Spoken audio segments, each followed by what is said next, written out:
നമസ്കാരം. Raf talk ഫുട്ബോളിലേക്ക് അവർക്കും സ്വന്തം വീണ്ടും ഒരു വേൾഡ് കപ്പ് വരുന്നു. കഴിഞ്ഞ വേൾഡ് കപ്പിൽ അർജൻറ്റീനയെ കിരീടത്തിലേക്ക് കൊണ്ടുപോയതിൽ ഏറെ പ്രധാനപ്പെട്ട റോള് വഹിച്ചിട്ടുണ്ട് എമിലിയാനോ മാർട്ടീനസ്. പെനാൽറ്റി ഷൂട്ടൗട്ടുകളിൽ അദ്ദേഹത്തിൻ്റെ മികവ് അർജൻറ്റീനയ്ക്ക് കിരീടം ചൂടാൻ വലിയ രൂപത്തിൽ സഹായകരമായി മാറി. ഇത്തവണയും എമിയുടെ മികവിൽ തന്നെയാണ് അർജൻറ്റീന വിശ്വാസം അർപ്പിക്കുന്നത്. ബ്രസീലോ കഴിഞ്ഞ 2 വേൾഡ് കപ്പുകളിൽ അലിസൺ ബെക്കറാണ് അവരുടെ ഗോൾ വല കാത്തത്. പക്ഷേ പെനാൽറ്റി ഷൂട്ടൗട്ടിൽ അദ്ദേഹം അത്ര മികവ് കാണിച്ചില്ല. ക്രൊയേഷ്യക്കെതിരെയൊക്കെ നമ്മളത് കണ്ടതാണ്.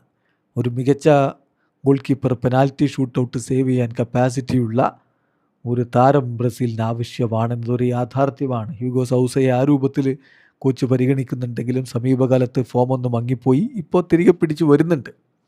ഇപ്പോൾ ചില തുർക്കിഷ് മാധ്യമങ്ങൾ നൽകുന്ന റിപ്പോർട്ട് എന്താണെന്നറിയോ? എഡേഴ്സനെ ആഞ്ചലോട്ടിയുടെ സംഘം അറിയിച്ചിട്ടുണ്ട്, വേൾഡ് കപ്പിൽ നിങ്ങളായിരിക്കും സ്റ്റാർട്ടിംഗ് ഗോൾ കീപ്പർ എന്ന്.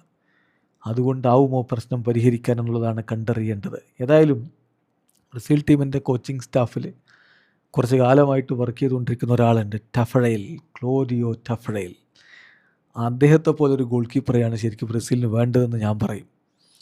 കാരണം 1966 മുതൽ ഇങ്ങോട്ടുള്ള ഡാറ്റാബേസ് എടുത്താൽ വേൾഡ് കപ്പുകളിൽ ബ്രസീലിന് വേണ്ടി ഏറ്റവും മികച്ച പെനാൽറ്റി സേവുകൾ നടത്തിയ ഗോൾ കീപ്പറാണ് ടഫഡേൽ. നിങ്ങൾക്ക് ഓർമ്മ ഉണ്ടാവും ആളെ.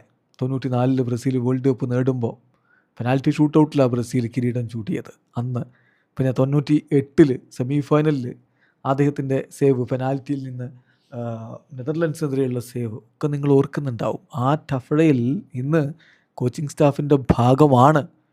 അദ്ദേഹം കൃത്യമായൊരു മാതൃകയായിട്ട് ഗോൾ കീപ്പർമാർക്ക് മുന്നിലുണ്ട്. നോക്കുക, 18 മത്സരങ്ങളാണ് അദ്ദേഹം വേൾഡ് കപ്പിൽ ബ്രസീലിനായി കളിച്ചിട്ടുള്ളത്. 18 കളികൾ. ആ 18 കളികളിൽ നിന്ന് 15 ഗോളുകളാണ് അദ്ദേഹം കൺസീഡ് ചെയ്തത്.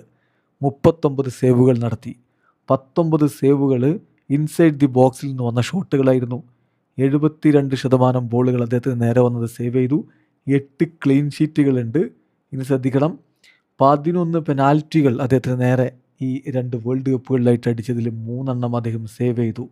അത് വളരെ ഇമ്പോർട്ടൻ്റ് ആയിരുന്നു. ബ്രസീലിനെ കിരീടത്തിലേക്ക് പോലും കൊണ്ടുപോയ ഒരു പ്രകടനമായിരുന്നു. ആരാണ് ഇത്തവണ ആ റോളിലേക്ക് വരാനുള്ളത്?